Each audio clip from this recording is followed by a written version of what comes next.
નમસ્કાર વિદ્યાર્થી મિત્રો, B semester 3 subject IKS Indian knowledge system chapter number 6 નો મોસ્ટ ઇમ્પોર્ટન્ટ ક્વેશ્ચન વિદ્યાર્થી મિત્રો પરીક્ષામાં પૂછાય. શોર્ટ ક્વેશ્ચન, લોંગ ક્વેશ્ચન બંને રીતે પૂછાઈ શકે. આ ક્વેશ્ચન ની અંદર ડિસ્કશન કરવાનું છે ઇમ્પોર્ટન્સ ઓફ ઇન્સ્ટિટ્યુશન્સ, એવી ઇન્સ્ટિટ્યુશન્સ કે જે 1947 પછી એની શરૂઆત થઈ. તો એવી ઇન્સ્ટિટ્યુશન તમે જાણો જ છો કે એન્જિનિયરિંગ ક્ષેત્રે કઈ હોય તો કે IIT Indian institute of technology, NIT national institute of technology and engineering research centre. આ ત્રણ પોઈન્ટ એવા છે. IIT વિશે પણ તમને શોર્ટમાં પૂછાય, NIT વિશે પણ પૂછાઈ શકે એન્ડ એન્જિનિયરિંગ રિસર્ચ સેન્ટર્સ વિશે પણ તમને પૂછાઈ શકે. તો એનો લોંગ ક્વેશ્ચન આપણે કરી દીધો ઇમ્પોર્ટન્સ તરીકે, બરાબર. તમને કદાચ એના વિશે શોર્ટમાં પૂછાઈ શકે તો એ તમે એના વિશે લખી શકશો. હવે આપણે જોઈએ છીએ ઇન્ટ્રોડક્શન અને પછી એનું ઇમ્પોર્ટન્સ. તો government of India focused on institution building. Government of ઇન્ડિયાએ શેના પર ફોકસ કર્યું હતું? ઇન્સ્ટિટ્યુશન બિલ્ડિંગ ઉપર. Specially in the field of engineering and technology. ખાસ કરીને એન્જિનિયરિંગ અને ટેકનોલોજીના ફિલ્ડ પર ફોકસ કર્યું. ત્યારે એવી institutions like IITs, NITs and engineering research centers played an important role in nation building. Nation building એટલે કે રાષ્ટ્રના નિર્માણ માટે આવી જે સંસ્થાઓ છે એને ખૂબ જ મહત્વનો ભાગ ભજવ્યો. એ મહત્વનો ભાગ ભજવ્યો એમાં IITs, NITs and engineering research center. હવે એનું ઇમ્પોર્ટન્સ શું છે તો કે development of skilled technical man power. એના કારણે શું થયું? સ્કિલ્ડ ટેકનિકલ મેન પાવર તૈયાર થયો. સ્કિલ્ડ એટલે કૌશલ્ય વાળા, ટેકનિકલ મેન પાવર એટલે કે એવા લોકો, ટેકનિક વાળા લોકો, ટેકનિકલી જેમણે અભ્યાસ કર્યો હતો એવા લોકોની શરૂઆત થઈ. તો the establishment of IITs and NITs helped to produce highly skilled engineers.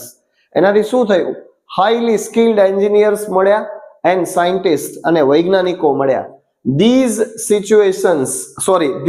institutions provided quality technical education. અને આવી સંસ્થાઓએ છે ને ક્વોલિટી, ગુણવત્તા વાળું ટેકનિકલ શિક્ષણ પૂરું પાડ્યું. બીજો પોઈન્ટ છે promotion of industrial and economic growth. એના કારણે શું થયું? ઔદ્યોગિક અને આર્થિક વૃદ્ધિ થઈ. Engineering graduates from IITs and NITs, એવા એન્જિનિયરો કે જે લોકો IIT અને NIT માંથી ગ્રેજ્યુએટ થયા હતા એમણે ફાળો આપ્યો. Contributed significantly to the growth of core industries. એના કારણે શું થયું કે મહત્વની રીતે ગ્રોથ થયો, વૃદ્ધિ થઈ. શેમાં? કોર ઇન્ડસ્ટ્રીઝ જેવી કે power, steel, manufacturing and IT. આટલા ક્ષેત્રની અંદર વૃદ્ધિ થઈ. This helped India. આણે ભારતને મદદ કરી. શેમાં? To move from an agriculture based economy to an industrial and technology driven economy. પહેલા ભારત છે ને, આજે પણ ભારત ખેતી પ્રધાન દેશ કહેવાય, બરાબર. તો એગ્રીકલ્ચર માંથી ધીમે ધીમે આપણે કન્વર્ટ થયા, આગળ ગયા. કેવી રીતે? To an industrial and technological driven economy તરફ આપણે આગળ ગયા. થર્ડ પોઈન્ટ છે advancement in research and innovation. Research અને ઇનોવેશનમાં પણ આપણને સારો એવો ફાયદો થયો. તો engineering research centres such as CSIR laboratories, DRDO, ISRO and BARC etcetera, આવી અલગ અલગ બ્રાન્ચીસ, આવા રિસર્ચ સેન્ટર્સ ઊભા થયા. Promoted research in areas like. એના કારણે શું થયું? રિસર્ચ છે ને એ શરૂ થવા લાગ્યું. કયા એરિયા, કઈ બાબતો, કયા ફિલ્ડની અંદર? તો કે સ્પેસ ટેકનોલોજીમાં, defence, energy and material science. તો આવા ક્ષેત્રની અંદર રિસર્ચ થવા લાગ્યું. તો these centres supported innovation technology development. અને આવા જે સેન્ટર્સ હતા એમણે શેમાં સપોર્ટ કર્યો? તો કે ઇનોવેશન ટેકનોલોજી. ઇનોવેશન એટલે નવું જાણવાની જે તકનીકી આવી, એનો જે વિકાસ થયો એમાં ખૂબ જ મહત્વનો એમણે સપોર્ટ કર્યો. હવે વિદ્યાર્થી મિત્રો, ઇમ્પોર્ટન્સ ઓફ ઇન્સ્ટિટ્યુશન બિલ્ડિંગમાં ફોર્થ પોઈન્ટ જોવાનો છે આપણે. તો બેલેન્સ્ડ રિજનલ ડેવલપમેન્ટ. NITs જ્યારે ઇન્સ્ટિટ્યૂટ સ્થાપના થઈ, જ્યારે નેશનલ ઇન્સ્ટિટ્યૂટ ઓફ ટેકનોલોજીની સ્થાપના થઈ ને તો એના કારણે શું ફાયદો થયો તો કે રિજનલ ડેવલપમેન્ટ છે ને એ વધારે થયો, એટલે કે પ્રાદેશિક વિકાસ સારો થયો. તો NITS were established in different states. જુદા જુદા રાજ્યની અંદર એની સ્થાપના થઈ to ensure equal access to technical education.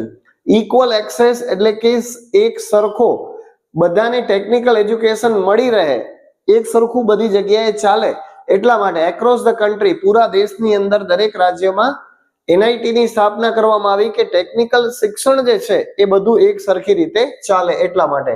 તો this હેલ્પ્ડ local industrial and economic development. આના કારણે શું ફાયદો થયો તો એક મદદ મળી ઇન્ડસ્ટ્રીયલ, ઔદ્યોગિક અને આર્થિક વિકાસ છે એનામાં મદદ થઈ. ત્યાર પછી establishment of IITS, Indian institute of ટેકનોલોજીની સ્થાપના થઈ. સૌપ્રથમ પહેલી સ્થાપના ક્યાં થઈ તો કે this institute was inspired by models like MIT. MIT થી પ્રેરણા મળી અને પહેલી IIT Kharagpur was established in 1951. 1951 માં પહેલી IIT ખરગપુર એટલે વેસ્ટ બેંગાલ, પશ્ચિમ બંગાળની અંદર શરૂ થઈ.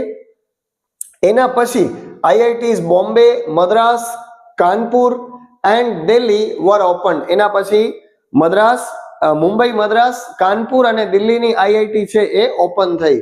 તો દે ફોકસ્ડ ઓન રિસર્ચ, તેઓએ રિસર્ચ ઉપર ફોકસ કર્યું. ઇન્ટરડિસિપ્લિનરી લર્નિંગ એટલે કે આંતરિક જે છે એ શિક્ષણની શરૂઆત થઈ. એન્ડ ગ્લોબલ સ્ટાન્ડર્ડ, અને ત્યાર પછી ગ્લોબલ સ્ટાન્ડર્ડ એટલે કે વૈશ્વિક ધોરણે પણ એની શરૂઆત થઈ ગઈ. તો આ બાબત હતી IIT ના સ્થાપનાની. ત્યાર પછી રિસર્ચ સેન્ટર્સની આપણે વાત કરીએ તો research centres like CSIR laboratories, BARC, ISRO and DRDO were established for fostered innovation in nuclear engineering. ખાસ કરીને નવો જે આવિષ્કાર થાય, બરાબર છે, નવીનીકરણ આવે શેમાં તો કે ન્યુક્લિયર એન્જિનિયરિંગમાં, સ્પેસ સિસ્ટમ એન્ડ ફાર્માસ્યુટિકલ્સમાં, બરાબર. એના સિવાય ડિફેન્સની પણ વાત એમાં આવે છે. એ આપણે થોડુંક આ પોઈન્ટને આગળના પોઈન્ટમાં પણ આપણે લીધું છે, અહીંયા પણ એને રિસર્ચ સેન્ટરની અંદર લઈ લીધું છે. ત્યાર પછી ઇમ્પેક્ટ ઓન એન્જિનિયરિંગ ગ્રોથ, એન્જિનિયરિંગની વૃદ્ધિ થઈ, એનો વિકાસ થયો, એમાં શું અસર રહી આ ત્રણેય સંસ્થાઓની. તો these institutions created a strong scientific workforce. એના કારણે શું થયું, એમણે સ્ટ્રોંગ સાયન્ટિફિક વર્કફોર્સ ઉભો કર્યો. કેમ કે સાયન્ટિફિક, વૈજ્ઞાનિક અને એન્જિનિયરિંગ એટલા બધા લોકો, સ્કિલ્ડ લોકો એટલા આવી ગયા.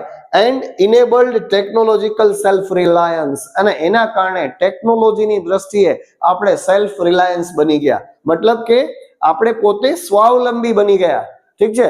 And they supported India's green revolution, અને એના કારણે ભારતની અંદર હરિયાળી ક્રાંતિ એમાં સપોર્ટ મળ્યો. સ્પેસ મિશનની અંદર સપોર્ટ મળ્યો, IT રિવોલ્યુશનમાં સપોર્ટ મળ્યો, ઇન્ફોર્મેશન અને ટેકનોલોજીની જે ક્રાંતિ આવી એમાં, એન્ડ ઇન્ફ્રાસ્ટ્રક્ચર ગ્રોથ, અને ઇન્ફ્રાસ્ટ્રક્ચર ગ્રોથ થયો, એમાં વૃદ્ધિ થઈ. અને હવે લાસ્ટમાં આપણે એનું કન્ક્લુઝન જોઈએ તો thus these institutions became backbone બની ગઈ ભાઈ, કરોડરજ્જુ બની ગઈ આ ત્રણ સંસ્થાઓ. કોની કરોડરજ્જુ બની? ઓફ ઇન્ડિયાઝ ટેકનિકલ કેપેબિલિટી, ઇન્ડિયાની ટેકનિકલ જે કેપેસિટી હતી, કેપેબિલિટી, એના બેકબોન બન્યા.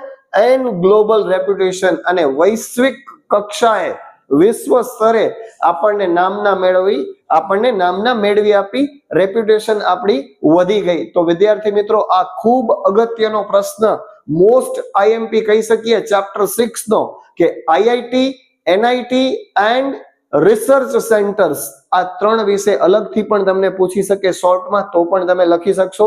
અને લોંગ ક્વેશ્ચન પૂછે તો આ રીતે લખવાનો છે.